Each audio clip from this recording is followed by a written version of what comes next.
Olá, espero que você esteja bem. Um dia ensolarado de janeiro.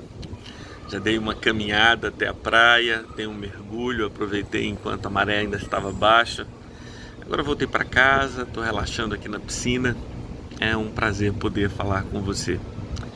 Eu andei pensando nesses dias sobre a alteração legislativa que incluiu no artigo 122 do Código Penal brasileiro a possibilidade de um indivíduo ser punido por induzir, instigar ou auxiliar a automutilação.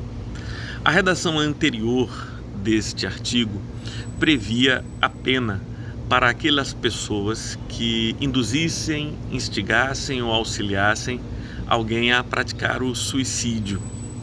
E ainda previa que a conduta só era punível se da tentativa de suicídio resultasse pelo menos lesão corporal de natureza grave ou gravíssima.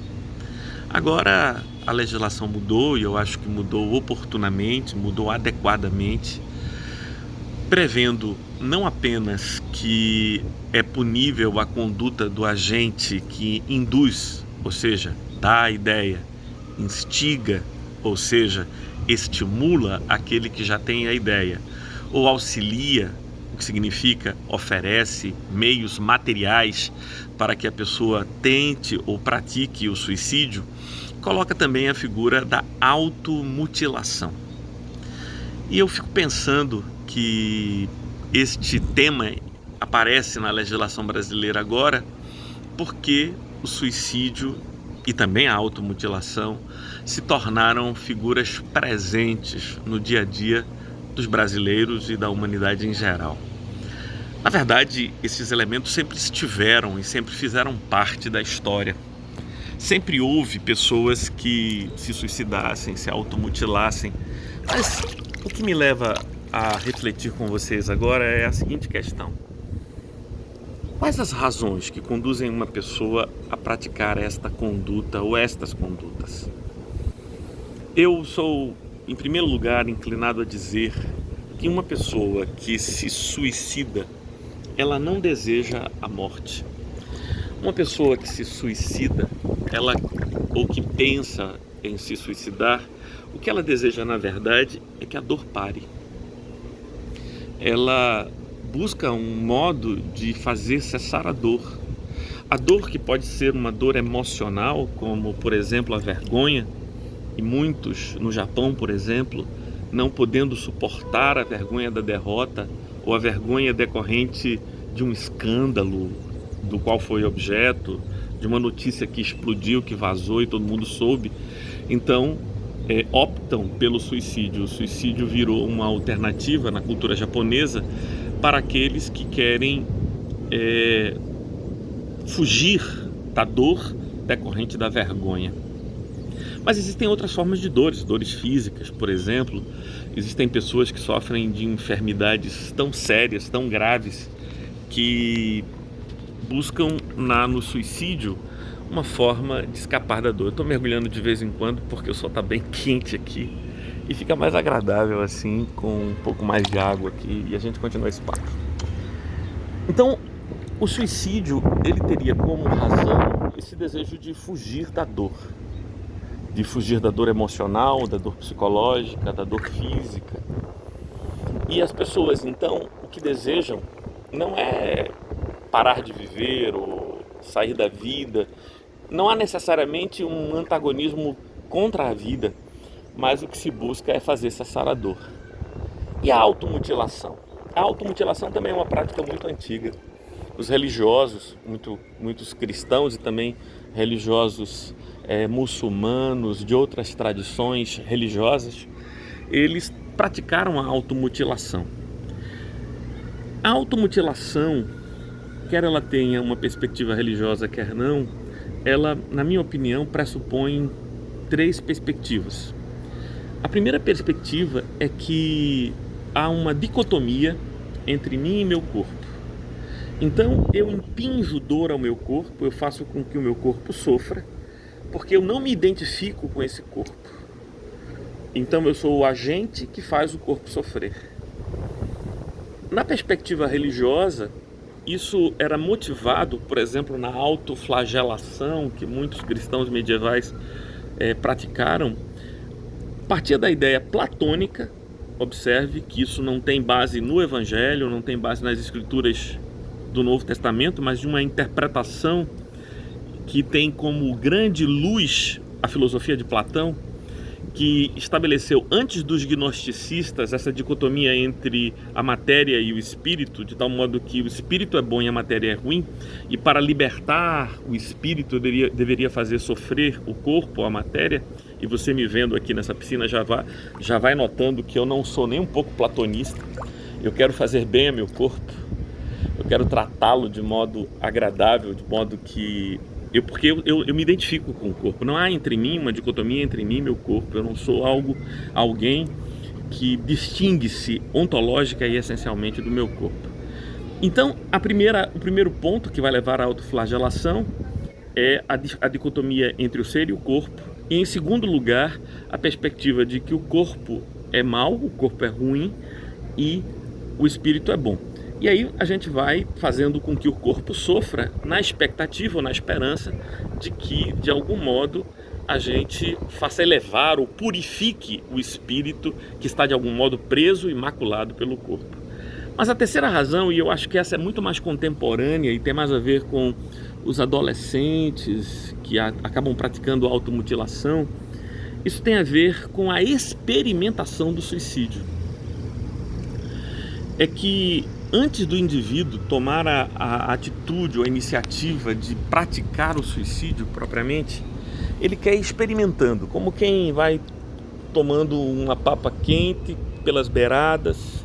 Então ele vai experimentando o suicídio, experimentando a agressão ao próprio corpo, o agir contra o corpo. Isso deveria ser evitado. Obviamente que há muitas razões para que a gente não pratique, não viva desse modo, não haja dessa maneira. E eu queria dar 3 razões, lembrando de um texto de Jesus de Nazaré. Numa conversa com o intérprete da lei, ele perguntou ao intérprete da lei o que dizem as escrituras sobre o caminho para chegar a Deus.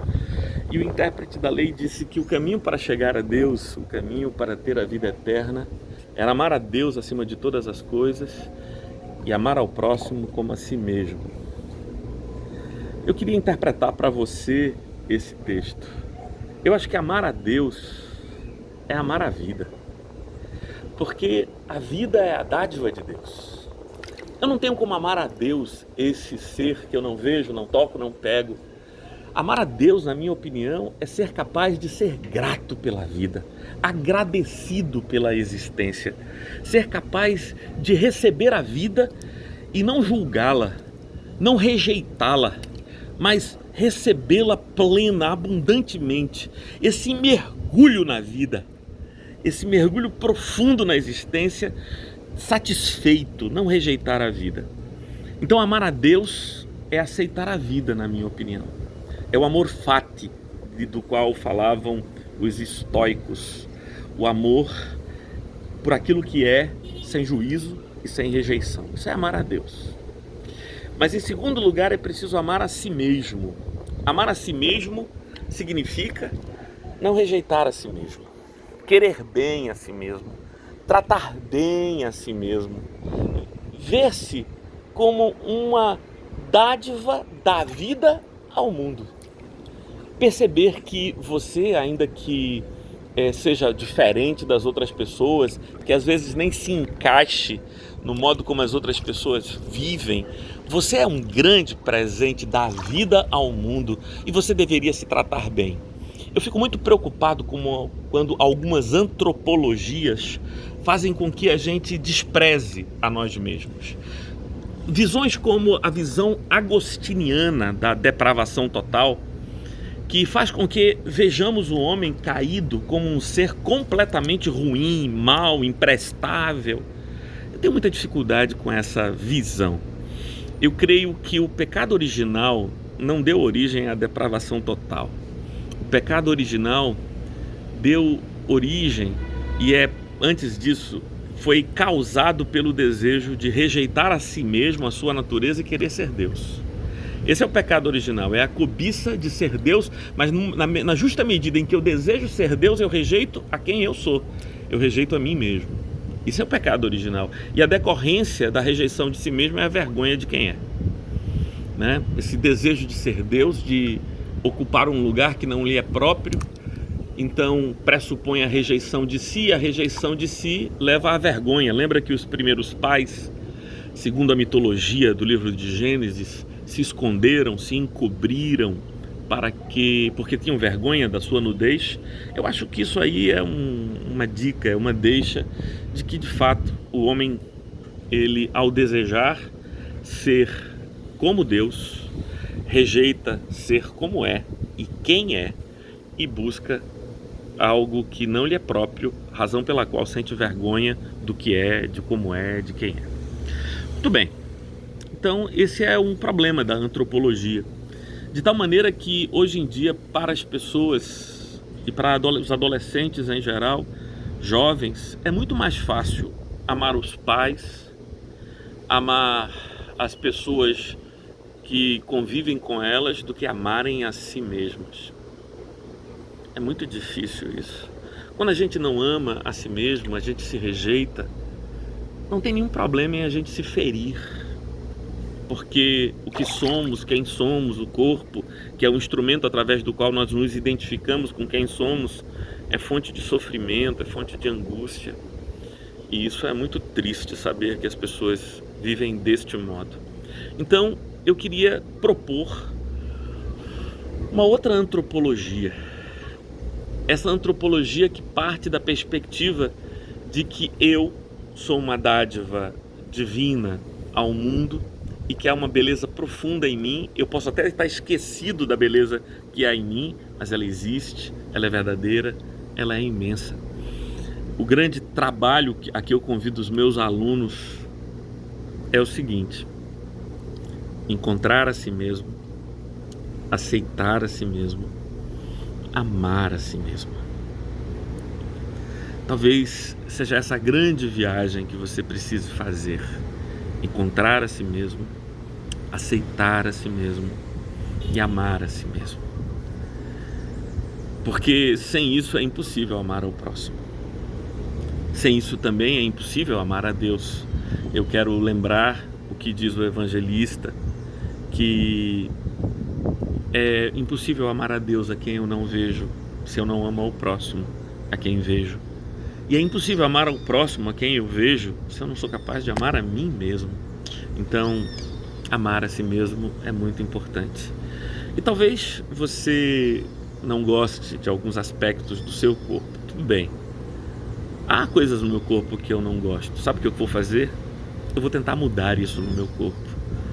Porque ele é este veículo essencial através do qual eu trafego na existência. Ele é mais do que isso. Ele é, meu corpo em si mesmo, um presente de Deus. Foi isso que Jesus disse lá em Mateus capítulo 6, que Deus haveria de me dar o alimento, porque se Ele me deu o que é mais precioso, que é o corpo, Ele não me daria também as vestes? Se Ele me deu o que é mais caro, mais maravilhoso, que é a capacidade de existir e aproveitar as belezas e delícias da vida, através desse veículo, desse elemento que é meu corpo, Ele não me daria muito mais do que isso? Então, considere acerca destas coisas. Eu sei que esse papo está bem longe de ser um papo jurídico, não é?